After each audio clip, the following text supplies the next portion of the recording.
Welcome back to the Birdhouse Dynasty Show and our Week 5 recap of the 2025 NFL season. We've got some super subs this week and some MVP dark horse candidates who really showed out this week. So let's get right to the action.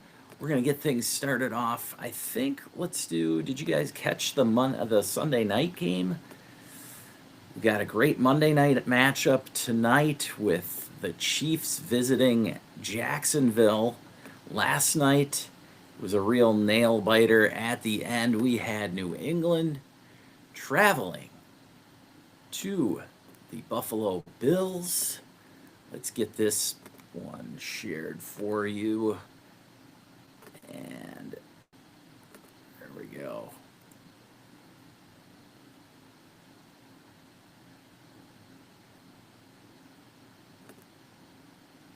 There it is. All right. So Josh Allen taking on Drake May, the second-year starter for the New England Patriots. And the Patriots come out on top. This one started out ugly. Lots of turnovers in the first quarter. Things settled in, but Josh Allen just never seemed to be able to get things really rolling for the Bills.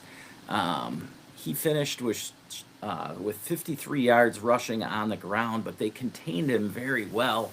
Did add 2 touchdowns through the air on 253 yards. Had the interception. Receiving wise for the Bills, he spread it around. Dalton Kincaid 6 for 108. Khalil Shakir 6 for 45.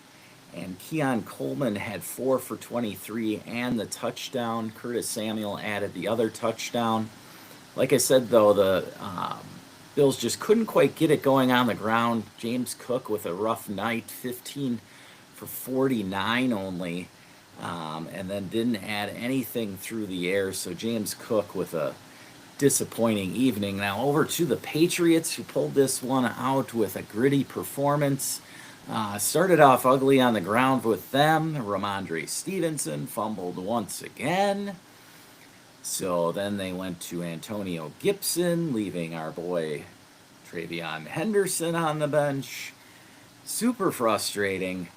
However, Henderson did end up with 24 yards. Ugh. All right. But Ramondre Stevenson, even with the fumble, still was able to get into the end zone twice. They gave him the goal line carries inside the 10. So that's frustrating for us Henderson owners. Now, to the passing game, it was the Stephon Diggs return to Buffalo show. Yes. Diggs finished with 10 for 146. Didn't get a touchdown, but still 10 catches on 12 targets. Monster night for Diggs in his return to Buffalo. Other than Diggs, it was another frustrating day if you owned any Patriot wide receivers. Hunter Henry, 2 for 46. Kayshon Boutte, 3 catches. Pop Douglas, a couple. Yeah, typical day for the Patriots receivers. But New England came out on top, and they walk out of Buffalo just a game now behind the Bills, who are the last of the undefeated teams to fall, as the Eagles fell earlier in the day. Let's head over to Philadelphia, where the Broncos traveled to see the Eagles in Philadelphia. Saquon Barkley with another rough day on the ground, just 6 carries for 30 yards. Did get a touchdown through the air. He finished 3 for 58 and the touchdown there. Dallas Goedert added a touchdown, but Jalen Hurts with his most yards on the season, 280 yards, 2 touchdowns, no picks, and a failed Hail Mary to Devonta Smith, where he had 8 for 114 yards on 10 targets. His teammate A.J. Brown basically broke up the catch, what would have been a game-winning touchdown. as the Broncos were leading 21-17 at the time. Broncos went for two when it was 17-16 following a touchdown and got it. So it was 18-17 at that point. They added a field goal to get to that final score. Bo Nix with an all right game, came out of there with the win. He was 24 of 39 for 242, touchdown and no picks. Added 22 yards on the ground. J.K. Dobbins 20 for 79 and a touchdown. Our boy R.J. Harvey with a rough one. Only 4 carries for 12 yards. Added 3 catches for 18 yards. Still seeing that similar usage. Cortland Sutton, though, man, 8 for 99 on 10 targets on the day. Evan Ingram added a touchdown. He finished with 4 catches for 33 yards on 6 targets. Troy Franklin also had 5 targets, 3 for 35, and he was the one getting that 2-point conversion to put the Broncos out in front. But yeah, similar to the way the Bills struggled later in the game. The formula to beat these guys was stopping the run, and the Broncos and Patriots both did that very well today. That means the Eagles are going to have to lean more on the passing game, and Devonta Smith was the beneficiary today, or yesterday, that is. A.J. Brown, 5 for 43, so still struggling to get the ball to A.J. Brown. I do expect it to happen, so still, I'm going to lean on him being a dark horse buy low, because nobody wants to trade A.J. Brown. They know it's going to happen, but it just happened, right? 5 weeks now. He's got 1 touchdown. He had the one solid game a couple weeks ago, but yeah, until Jalen Hurts gets it going for real, it's going to be a struggle for A.J. Brown. Over on the Buffalo side, I guess the expectations aren't as high like with Keon Coleman, but he did get into the end zone, so that was promising. So yeah, for those two teams, struggling mightily, but the second-year quarterbacks come out with the wins there, Drake May and Bo Nix. Now we'll talk about some other maybe dark horse MVP candidates, and we'll head out to Seattle to check out the retro 1976 inauguration game. We had the Seahawks hosting the Buccaneers, and both teams were wearing their inaugural uniforms. The Bucs in their creamsicle whites, which they wore all season that initial year, and the Seahawks in their old sweet blue uniforms with the gray helmets. Love those unis from back in the day.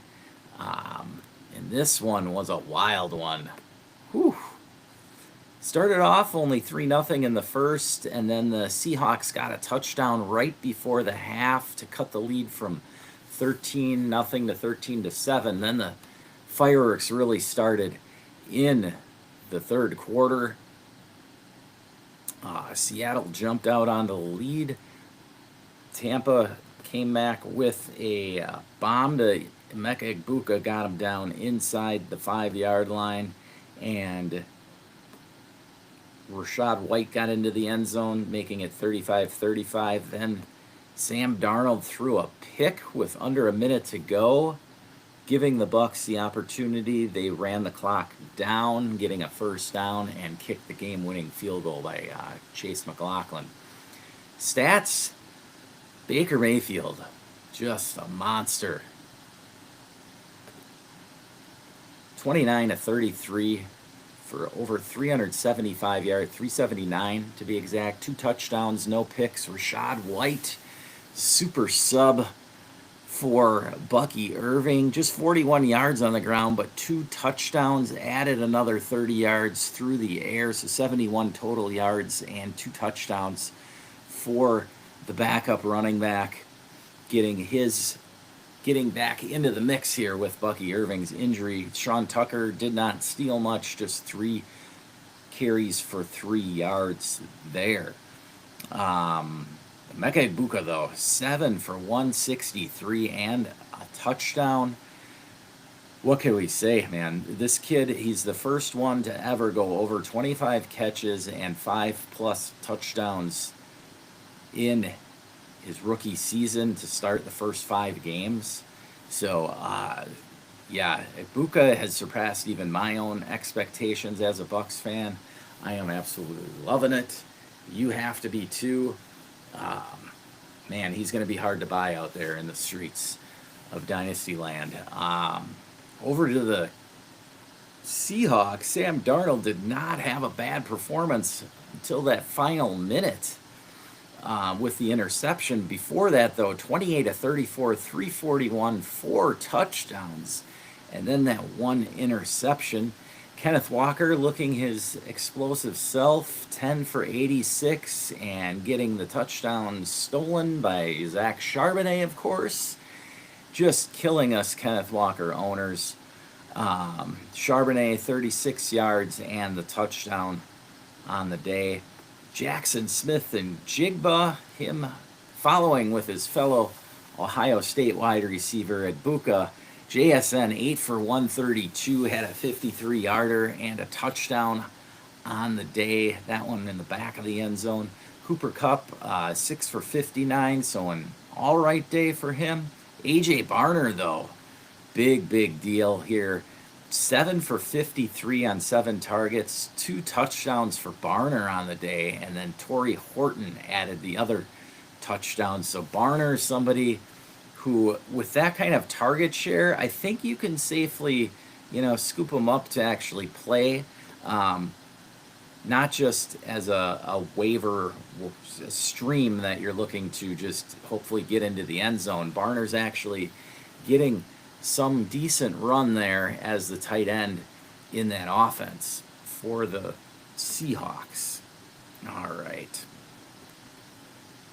Now we want to talk the other dark horse candidate, and this one probably not gonna happen right now. I mean, it's super under the radar, but the Cowboys moved to 2-2-1, that tie last week against the Packers, defeating the Jets in New York 37-22. Dak Prescott, 18 29, 237 and 4 touchdowns on the day. Javonte Williams, 16 for 135 and a touchdown.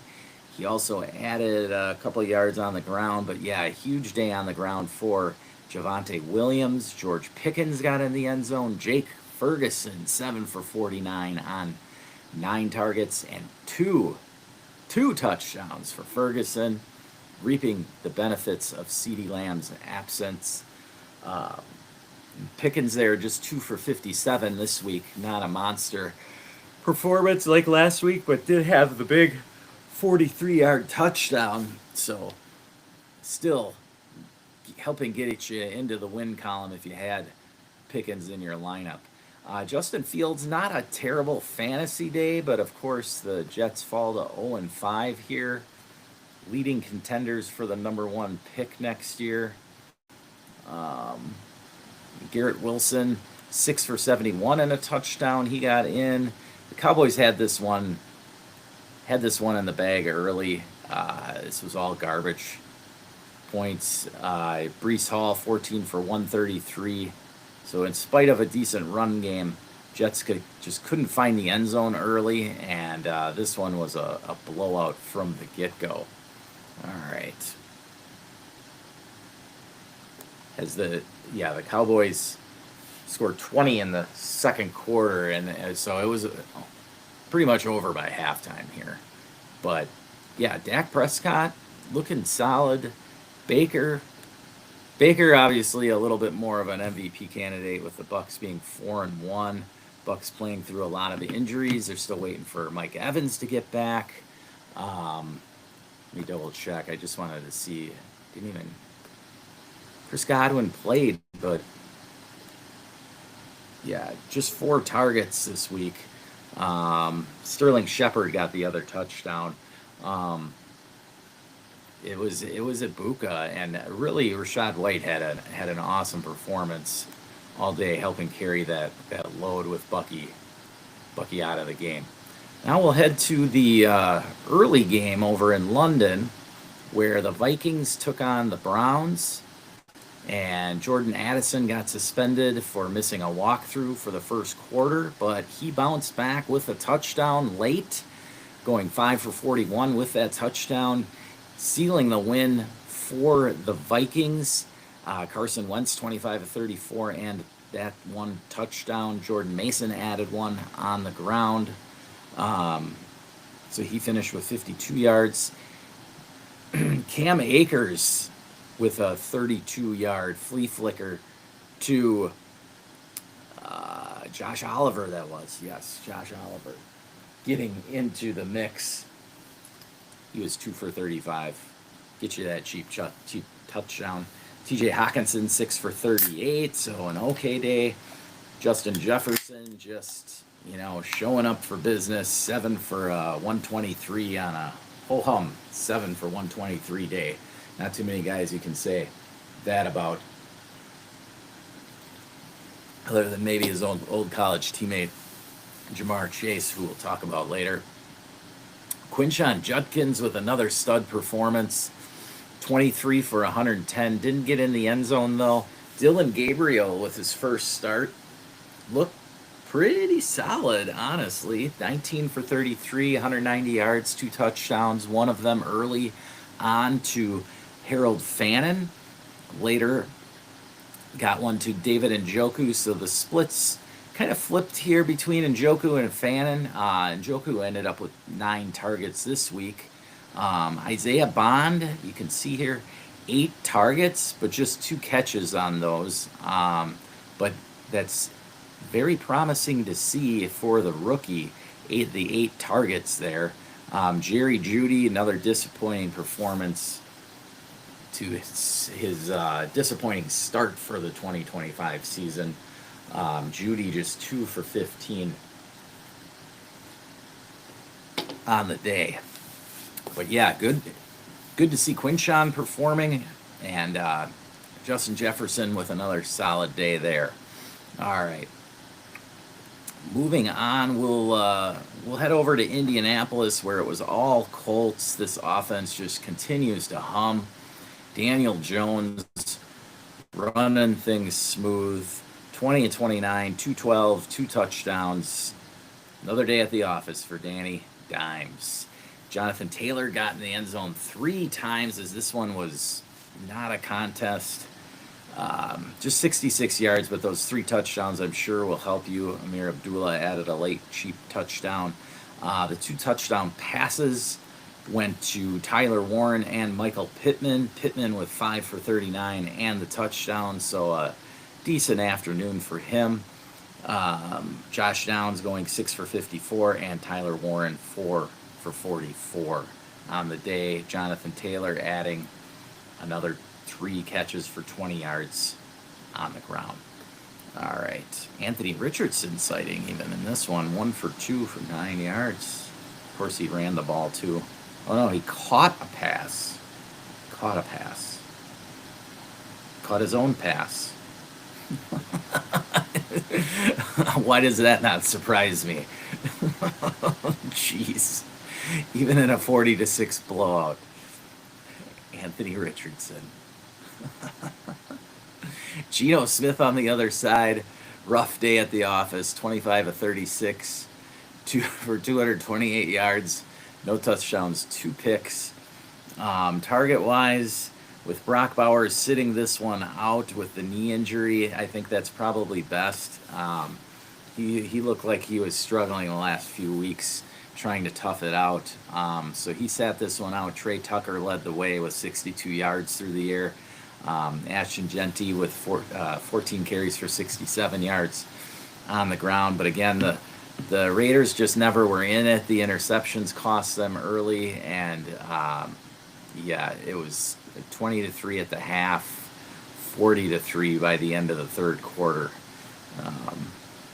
They tacked on a late field goal, I'm sure, for did that make that game go over? I'm just curious what was the over under on that one. 46.5, so it still just stayed under. That would have been bummer for those unders. Had gone over 46. All right, moving along, we'll head down to the toilet bowl. The Giants and the Saints.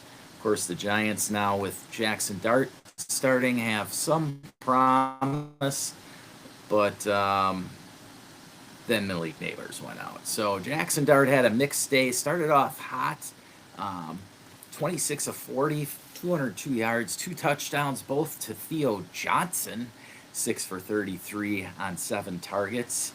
And then Daniel Bollinger also went 4 for 52. So Dart, liking the tight ends early on. Many were trying to hit on Darius Slayton or Jalen Hyatt. Well, they didn't do anything. Slayton 3 for 31 on 6 targets. Wan'Dale Robinson even kind of had a rough day, 5 for 30 only for Wan'Dale. And Cam Scattaboo, 15 carries for 59 yards, so not great. He did add 6 for 45 through the air, so got over 100 yards. So the volume was definitely there for Scattaboo. Many, myself included, feeling he would be the main beneficiary of the Neighbors injury. Dart added 55 yards on the ground, so a solid fantasy day for Dart. With the rushing there, I just hope the kid doesn't get killed out there the way he's running. Over to the Saints side, Rashid Shaheed with the big 87-yard bomb early on in this one. Spencer Rattler finishes 20 for 30, 225 yards, and that 1 touchdown, no picks on the day. Kendre Miller getting into the mix. Yes, he's seeing that volume increase, 10 carries for 41 yards for the third-year back. Finally getting some run here. More carries than Alvin Kamara in a meaningful, game script. Not like it was just the fourth quarter and a blowout here. So Kamara just 8 for 27.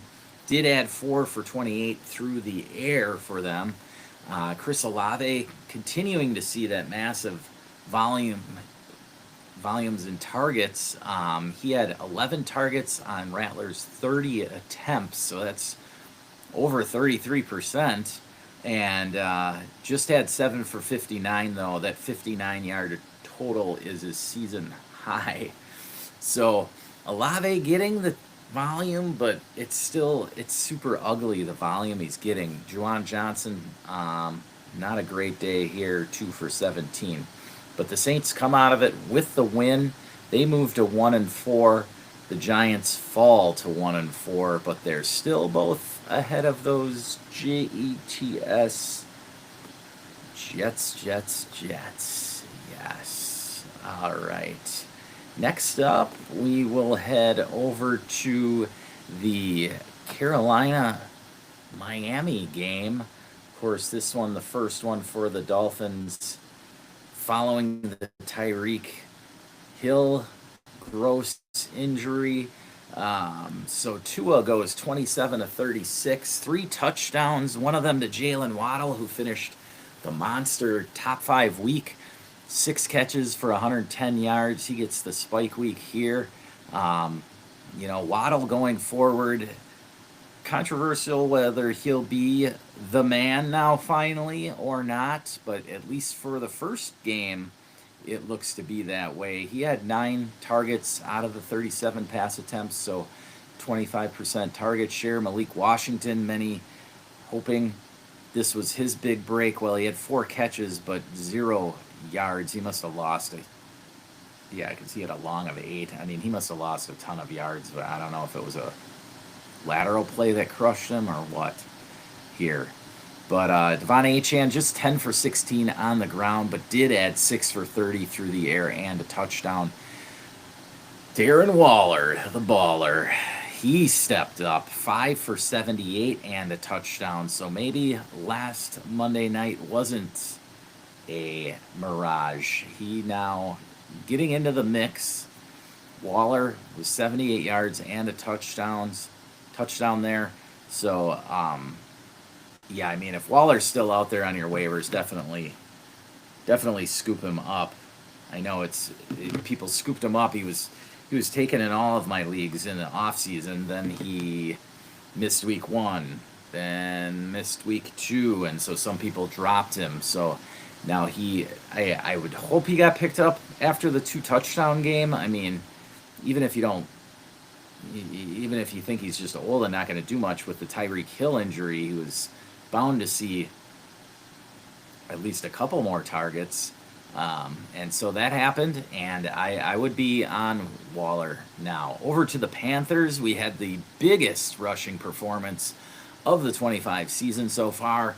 Rico Dowdle, Mr. Super Sub for Chuba Hubbard, out with an injury. I think Chuba will be back next week. He was questionable all the way up till Saturday, and then they just said, yeah, we're going to give you a break this week.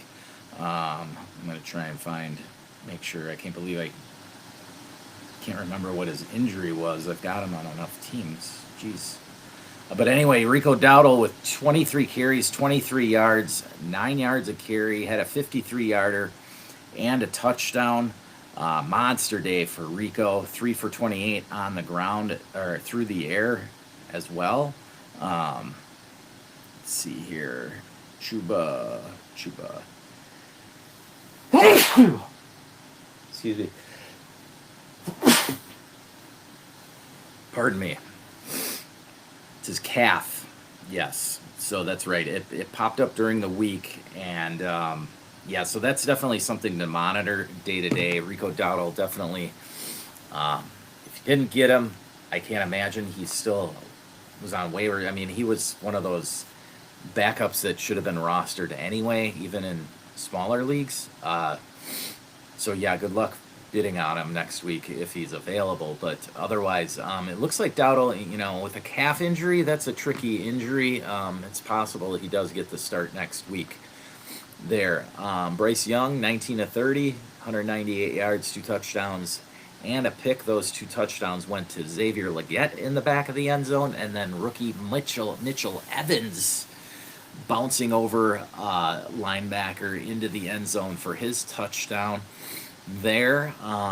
Tet McMillan, solid day, 6 for 73 on 8 targets. Just didn't get in the end zone, but otherwise can't complain about that from the rookie. So he's starting off very nicely.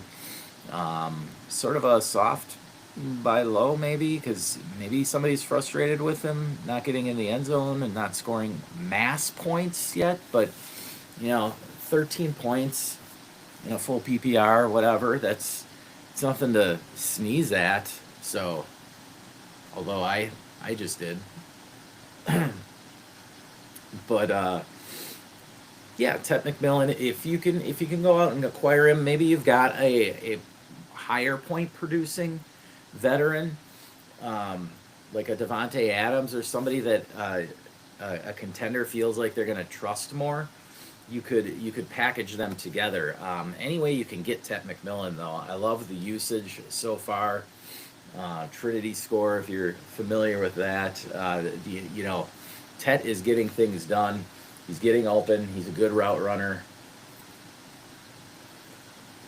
And him and Bryce Young are definitely getting things rolling there. You can see from the targets, like nobody else there really is the apple of Bryce Young's eye so far this season. But the Panthers come out of it with the win. They move to 2-3. Dolphins fall to 1-4. Now we'll head over to what was likely the networks thought would be the game of the week. But then Lamar Jackson got hurt, and it was all down. I mean, the Ravens now, ouch. They fall to 1-4. Houston just shows up and smacks them in the mouth, and the Ravens did not fight back here. This is disheartening, I think. Even with Lamar Jackson out, like you would have thought they'd have some fight here. I mean, the Texans have a really awesome defense, so I'm not shocked that they were able to shut down Henry. But man, this was just a dismantling. And then CJ Stroud on the other side really stepping it up. Solid 23 of 27 for 244 and count them, 4 touchdowns on the day, 2 of which to the lanky Xavier Hutchinson. Xavier with 3 for 18, but the big 2 touchdowns on the day. Nico got into the act. He had a 24-yard touchdown, finishing 4 for 52 on the day, so that saved Nico's day from a fantasy disappointment. Christian Kirk catching all 4 of his targets for 64 yards. Stroud really spread it around today. I mean, Dalton Schultz had the most targets, so 5 for 60 for Dalton Schultz. Yeah, so it was just a great performance all around from the Texans. Matt English getting that pick right, though the score was nothing close to what he thought, but that was him at least being honest. I mean, geez, can't be mad about this performance. Stroud had a 30-yard run, almost got into the end zone on that one. But here, Nick Chubb, 11 for 61 and a touchdown on the ground. Woody Marks, after his big breakout last week, just 7 for 24 this week. So hopefully you sold high on that. I mean, if it's Dynasty, though, I'm not saying you had to sell him, because as the season moves on, I think it's just more the way the game script went here. I'm a little shocked Woody didn't get more carries, but they wanted to get Dameon Pierce out there. I think when the game got out of hand last week, the game wasn't completely out of hand, and Woody Marks was getting the carries in the fourth quarter. So something to monitor there. I still like Woody going forward. I don't think he'll be ranked as high. So if you were looking to actually trade for him, now you might actually have an opportunity after this week and seeing Nick Chubb get into the end zone there. That was a legit touchdown run, though, for Chubb. 2 weeks ago when he scored, it was against the Bucks, and Tampa was just letting them score so Tampa could get the ball back. But yeah, over on the Ravens side, just ugly here. Derrick Henry, 15 for 33, and the touchdown. So he did get into the end zone, kind of saving his day, I guess, if you want to call it that. I mean, he still didn't get to 10 points. Zay Flowers still, I mean, this is very promising for Zay Flowers, 5 for 72 with Cooper Rush there. You would have even hoped for more, though, considering they were in catch-up mode all day. Cooper Rush, though, just didn't have it. 14 of 20, 179 yards and 3 picks. Yeah.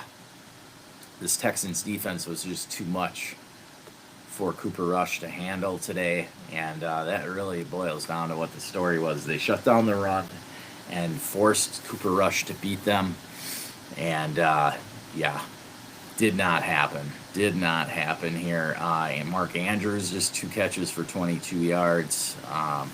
So, yeah, just this is probably one that the Ravens just want to throw the tape in the trash, because hopefully Lamar is back, but you know, if he's not back next week, this could turn into a forgotten season.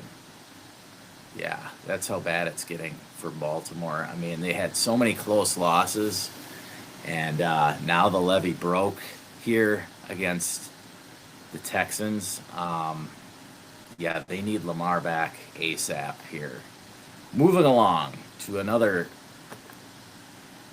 I don't know what to call it. This was a clown show here. The Titans visiting the Cardinals. Cardinals had this one in the bag, up 21-6 in the fourth quarter. Amari DiMarcado takes a 70.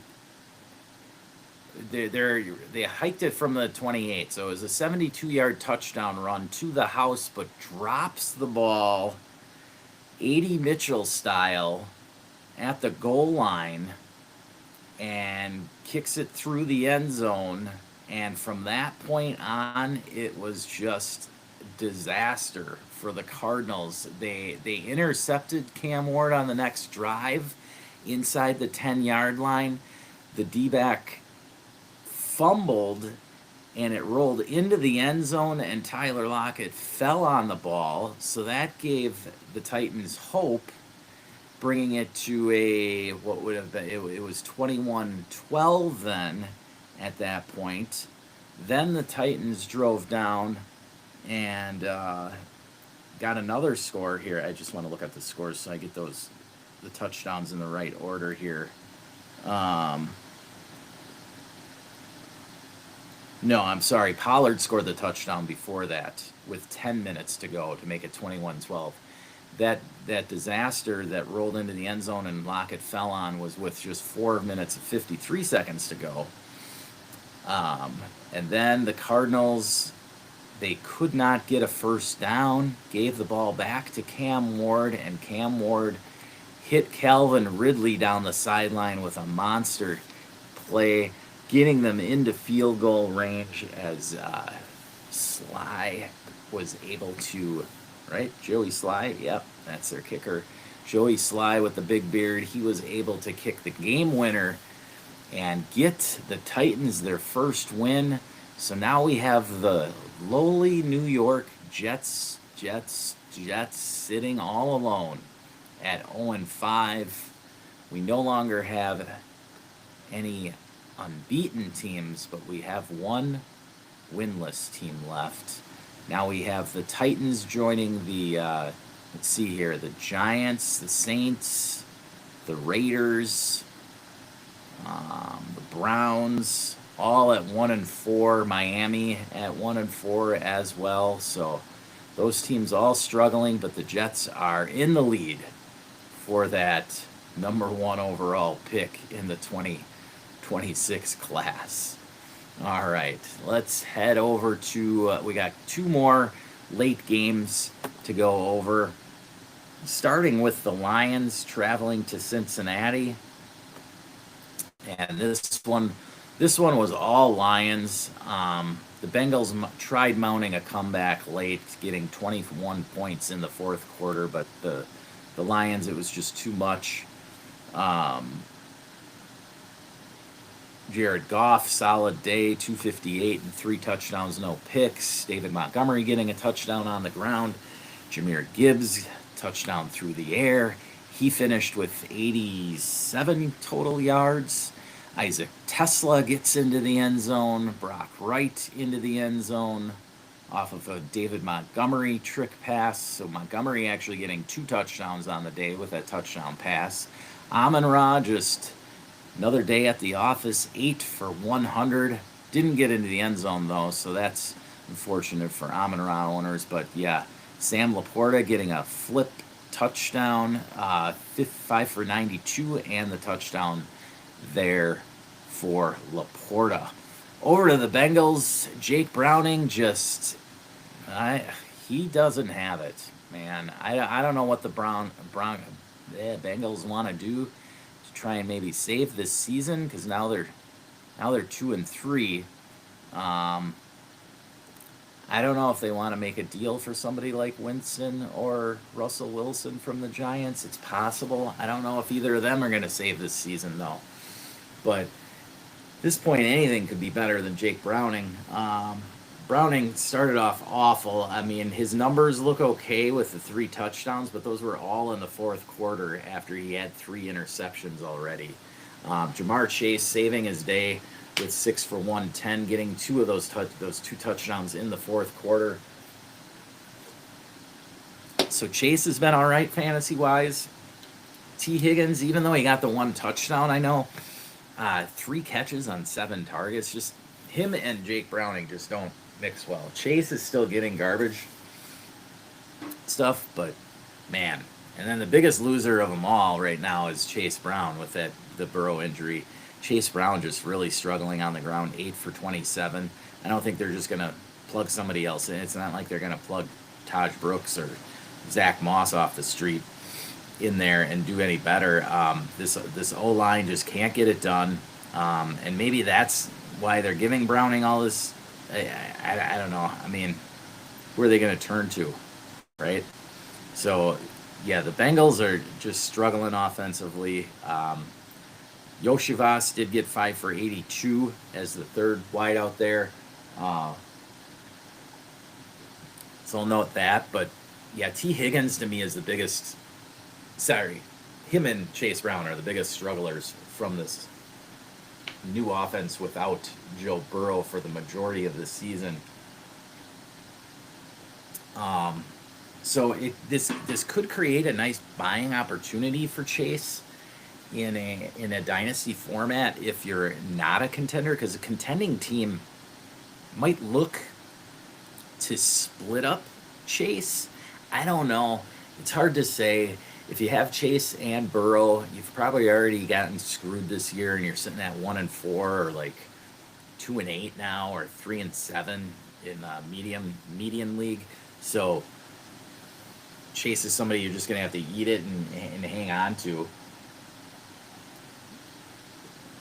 Unless you're really looking to dump the points, you still could get somebody to give you like 3 firsts for it. This might be that chance to do that.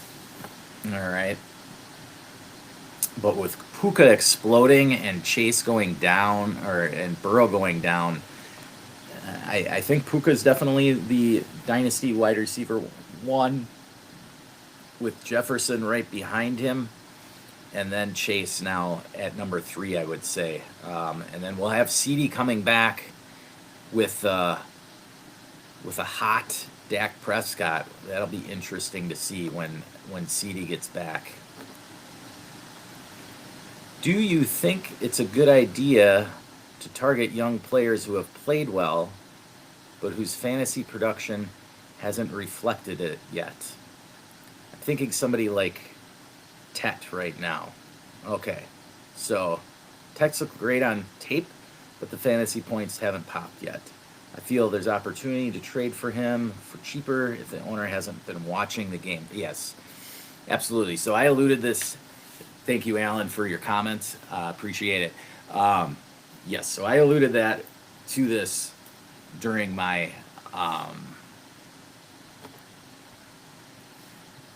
Panthers breakdown. Tet McMillan has definitely looked well on tape, and so this is a great buying opportunity for Tet. So anybody who hasn't really looked or followed along that well would look at it right here and see that I'm going to bring this up for you. So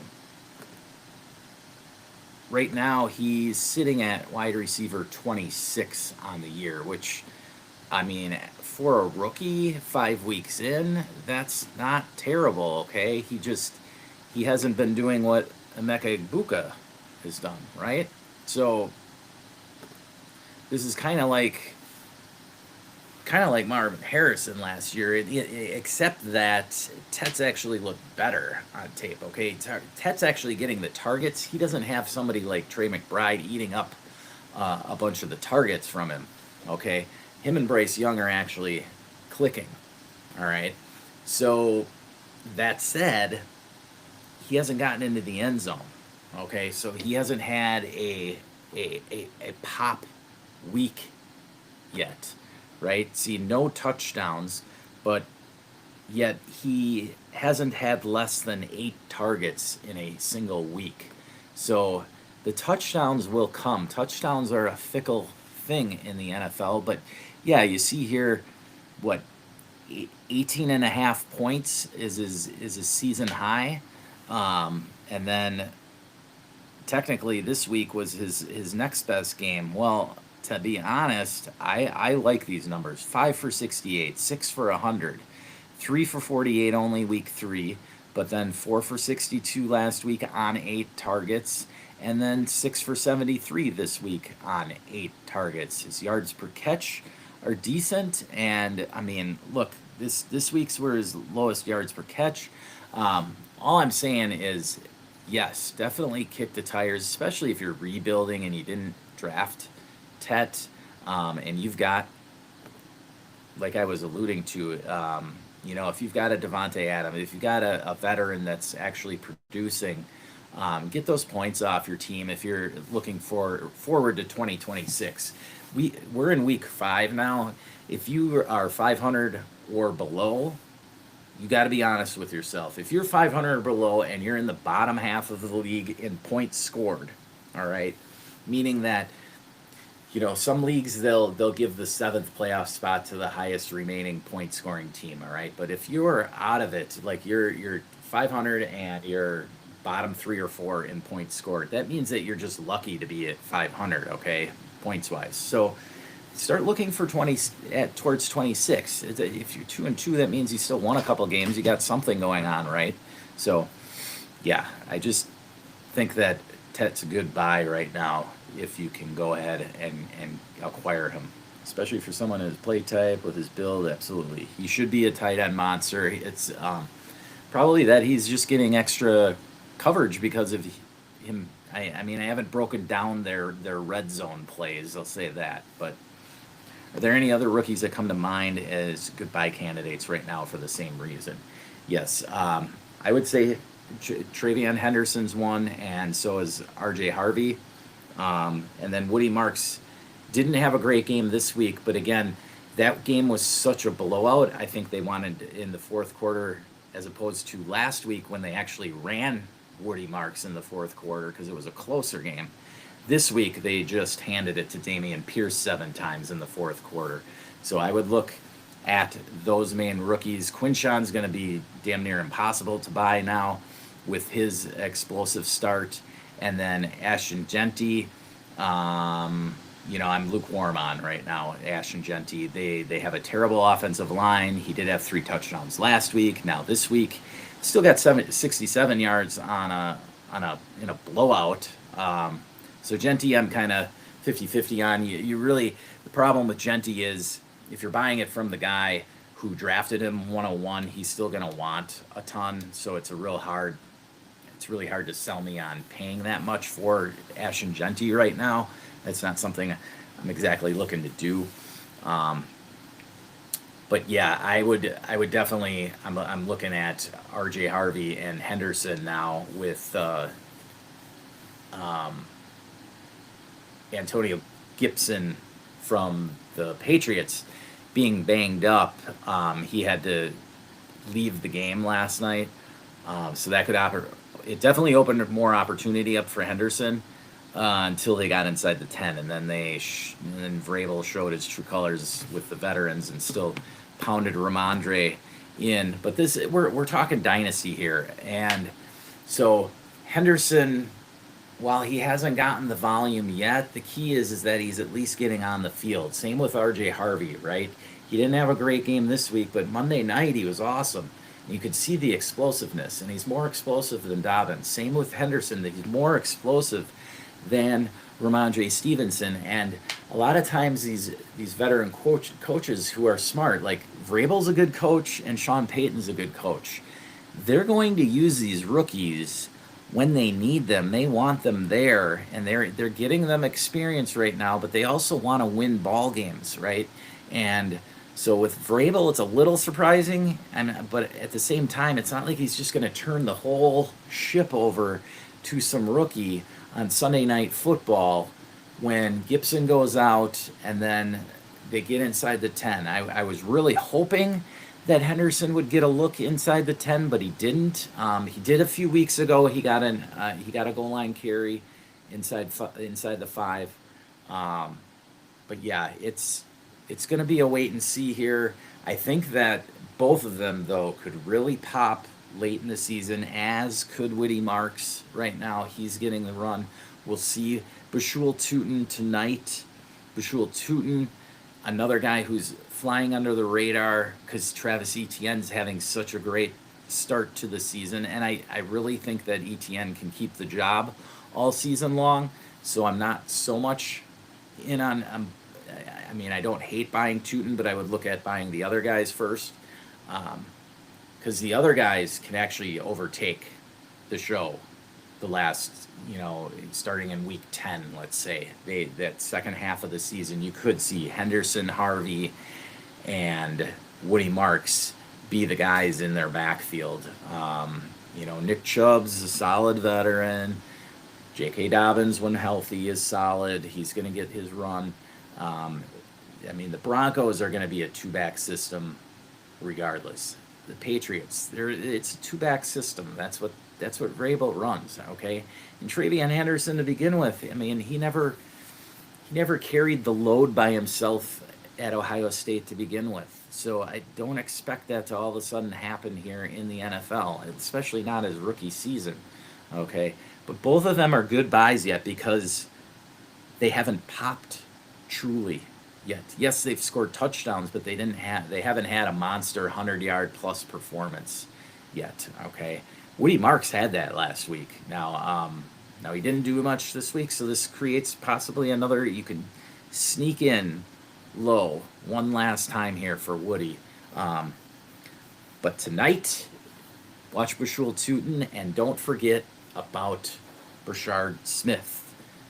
Brashard Smith tonight. We'll see what the Chiefs do with him. He's been getting, little by little, he's been getting more snaps, and that's the key to look at with these kids is snap share. If they're getting the snaps as rookies, that means that the coaches want them. Caleb Johnson isn't, okay? Now Jalen Warren had the injury, and last week over in Ireland, he got a few extra touches, but Kenny Gainwell was the main guy. And if Warren is not back, I expect Warren to be back next week, okay? But if Warren isn't back and we see 75+% touches to Kenny Gainwell again, then I'm super worried about Caleb Johnson.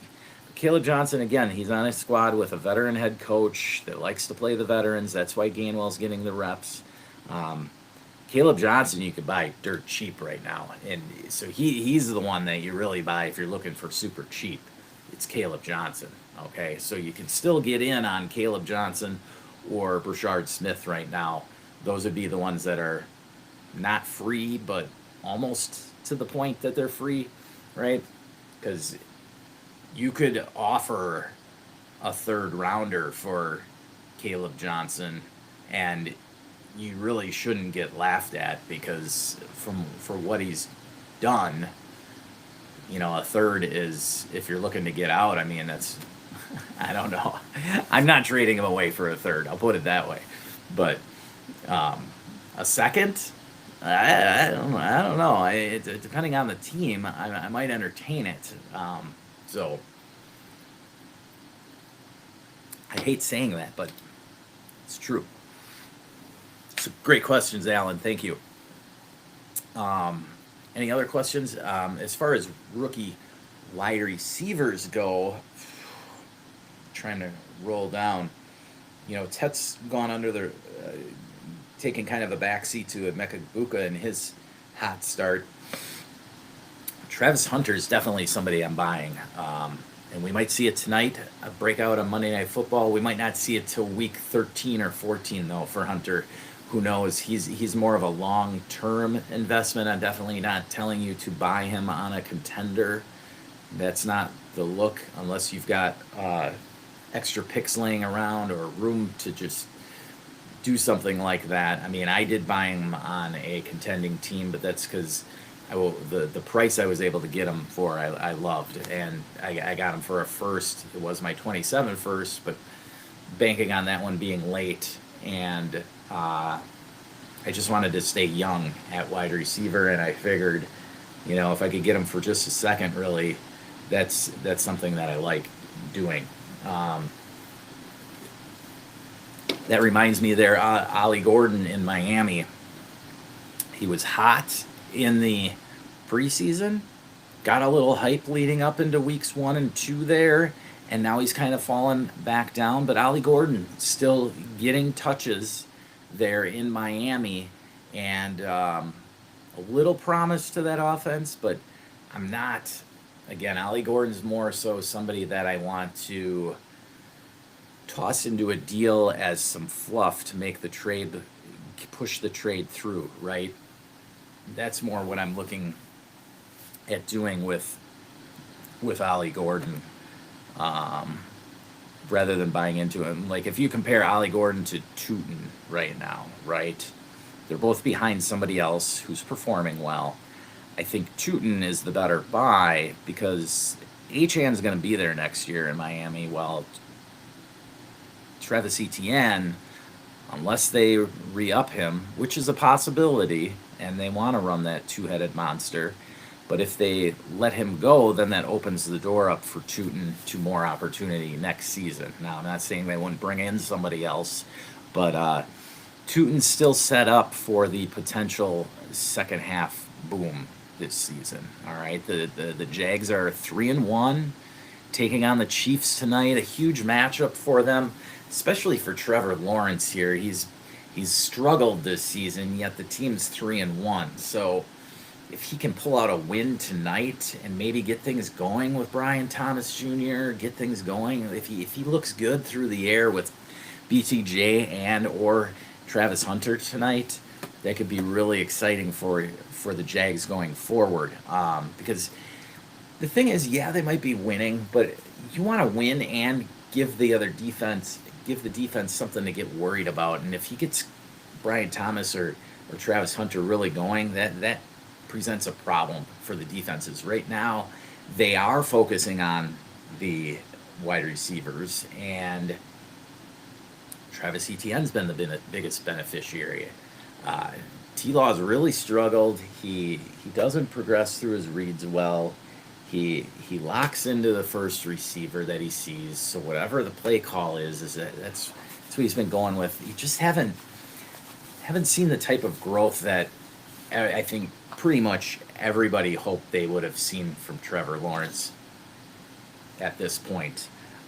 So T-Law with a big opportunity tonight. If he has a big game and you got Trevor Lawrence, I'm not buying into him progressing. So this could be the one opportunity if he has a good game to sell him. All right. I know that I said I grabbed Travis Hunter. That was more buying the talent and the situation, because I think that it's going to get better on the health is going to get better on the defensive side of the ball for the Jags, and so Hunter won't be asked to play as much defense this season. And also, if they keep struggling offensively, they got to get some talent out there, and that'll give Hunter more opportunity. So that's where I'm at with those guys. All right, thanks for the questions, Alan. I appreciate it. Thank you for joining today. Enjoy the Chiefs-Jags tonight. And check me out. I helped with a start-sit show on Dynasty Rewind yesterday. Had a blast with Dustin Royer over there. We'll have more of those coming up your way.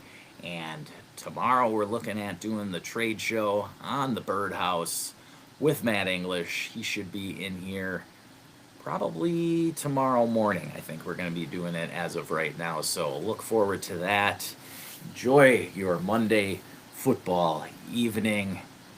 That remind you, never stop working.